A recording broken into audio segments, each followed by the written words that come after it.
on 1089 and 1053 AM and DAB Digital Radio. Talk Sport.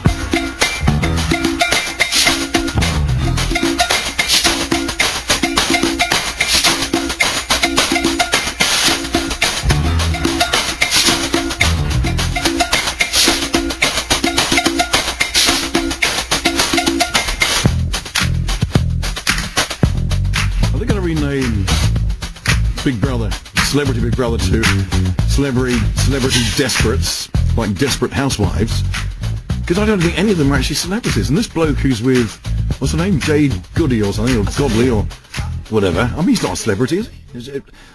In fact, she's made 2 or 3 blokes famous now, hasn't she? Just purely because they go out with her is enough to make her famous, or make them famous. So what you need to do is go find a bird who's reasonably well known, so-called celebrities, shag 'em, and you suddenly become a celebrity yourself overnight. The first boyfriend, of course, is doing very well for himself on television. Anyway, good morning to you. My name's Mike Mendoza. This is Talk Sport, 1089, 1053. If you want to join in, it's 08704 20 20 20. And Nigel was about to say, oh, one thing I did forget. Mini Mike is in here with the camera again, which is now going on to my tube. No, do you hear my stomach rumbling? YouTube. It's going on YouTube. My YouTube. So you get your close up. My tube. Oh, my, not a close up of me. No, because I'm losing my hair there. Don't show people. No. Go away. Anyway. We're getting more personal as the weeks go along. I noticed that. We're going to do a naked interview. Are you going to be here next week for the naked interview? Well, I'd like to be, yeah. Yeah? Because we were going to do a naked interview this week. But the naked person can't make it. He's going to make it a regular feature now. We're going to do once a week a naked interview with someone. That will actually be shown on the website, won't it, the naked interviews? Absolutely, yes. Yeah, he's going to come in and film them each time, and they will be shown on our website. Maybe even a podcast. A podcast as well, of the naked interview. So my apologies to those of you who were expecting the naked interview this weekend, but it won't be this weekend after all.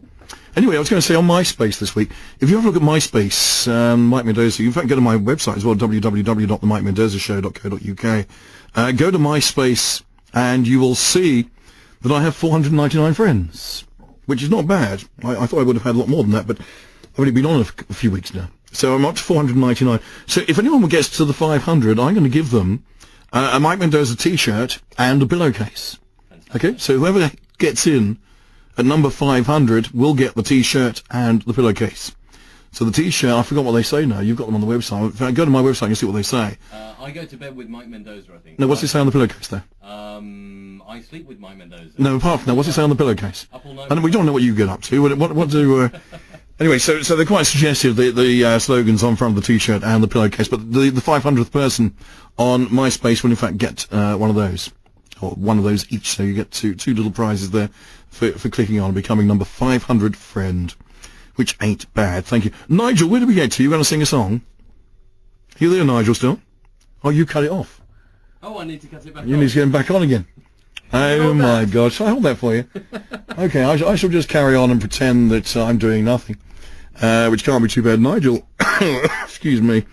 Are you there, Nigel? Yeah, I'd like to be in Big Brother. I would. Well, I'm sure you would. I mean, you like Joey, do you? Like who? Being on the TV. Yeah. Mike. Yeah.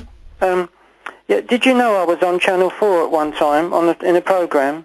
No, I didn't. I was in a pop video with the Jim Noir band. It's called. The what? Noir. Oh, right. Jim right. Noir. I He's believe quite a famous singer. Right. And he's got things out in the shops, CDs out in the shops, and he had his own programme, documentary on his band. Nigel, let me quickly tell you something. Yes. That from today, there's a big day in the music industry today. Yes. Because you can now get to number 1 in the hit parade. Yes. Purely by being downloaded. And the song you're about to sing for us now is going to be put on the website. Yes. And if enough people download your song, you could actually get into the charts. Well, that'd be nice. So if you want to give us the song, because we've got to move on, we're running out of time. Yes, and it's a good it's me playing the drums and singing at the same time. Can you do both? I am doing both at the same time. I recorded it earlier this afternoon. Okay, is that because you're heterosexual? Anyway, so you knew I was in that TV programme, didn't you? Of course I did, yes. Because I did mention it once before, didn't I? I'm sure you did. Yeah. I'll do it. Is Mike can Mike record it? Mike's recording it. Yeah, I'll do it quickly now and I'll put it on. Yeah, do it quickly now, Nigel, because you could get to number 1 in the charts. Here we go, here's Nigel. Smile, though your heart is aching, smile. even though it's breaking.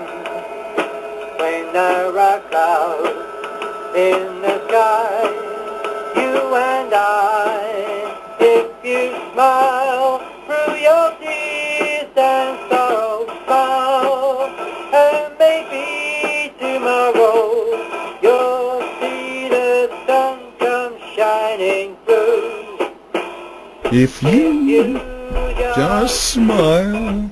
Light up your face with gladness, hide any trace of Do you know I sang this song years ago in a talent show although a tear. when I had a voice? Never so Can I let him go now? Well, yeah, unless you think it's going to be a hit song. No, I don't think so. I don't think it's going to get to number one. What do you serve? That was fantastic, Nigel. Well done. Somehow I don't think it's going to get to number one. Louise, good morning to you.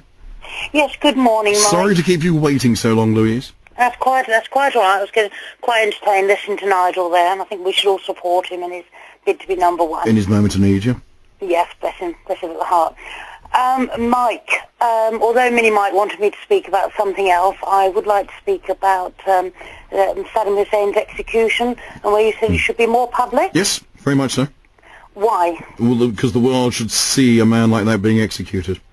Yes, but and what- hopefully it will be a lesson to other regime leaders who want to behave in the way he behaved. See, I don't really understand this, Mike, because in the sort of, 60s and before, when you had executions in this country, there was no necessity for them to be publicised or filmed, shall we say. No, but do you remember, Louise, when we did have executions in this country, did you notice how few murders we had in this country at the time? No, Whereas, I'm not whereas saying now, that, but there was- now we have a murder every 10 minutes or so.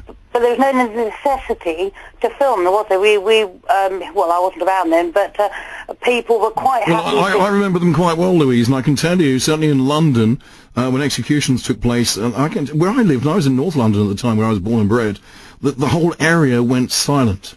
Absolutely yes, I know. silent. My mother said that as well. Yes, but you accepted the person had been executed. Yeah. You didn't need to ghoulishly see it, and I'm quite shocked actually that you'd want to view the execution. You knew that he had been executed. It was a fact. I think all No, well, of us it wasn't actually. I think you needed to see that he'd been executed to know for sure he had been. But Mike, everybody by accident, if you just slipped on Sky News or bought any paper, it was on the front page, you saw him, Yeah, because the picture was hanging there. there. That's right, yeah. So there was therefore no we did need- see it, didn't we? You're saying that you saw the actual execution, you saw him actually drop. And Well, incidentally, on the video that's shown on the internet, the video that was shown via someone's cell phone, you don't actually see him hang. What you do see him drop through the trap doors, and that really is the end of it, because it goes very dark after that.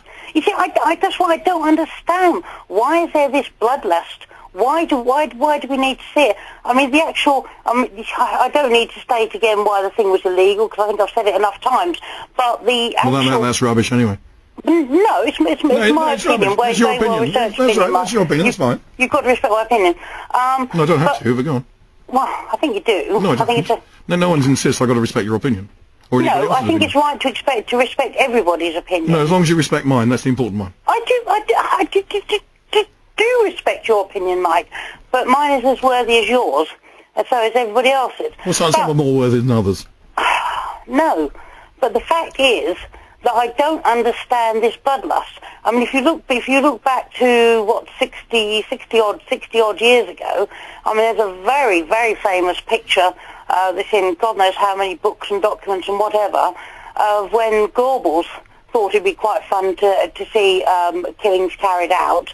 And he basically threw up at what he saw, and I just don't understand why anybody wants to see this. Surely somebody's death. It's a Okay, listen, Louise. There might be the odd one or two who doesn't want to see it, but I guarantee the majority did want to see it. Why do you want to see someone's? Why does anybody want to see someone's death? Well, maybe the majority of us, and I mean the majority of us, do not want to see an ordinary person die. The majority, and I've seen too many people die, sadly, in my lifetime.